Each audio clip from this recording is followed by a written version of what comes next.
How to select multiple photos in laptop. Let's get started. First, go to the folder where your photos are stored. If your photos are placed next to each other, click on the first photo to select it. Now, press and hold the Shift key on your keyboard, then click on the last photo in the group.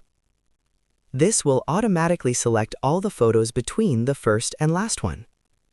Alternatively, you can press Ctrl+A to select all photos in the folder instantly. If the photos are not next to each other, press and hold the Ctrl key. While holding it, click on each photo you want to select. This allows you to choose specific images without selecting everything in between. Once selected, right-click and choose Copy, or press Ctrl+C. Next, go to the folder where you want to paste the photos. Right-click and select Paste, or simply press Ctrl+V. And that's it. You've successfully selected and copied multiple photos.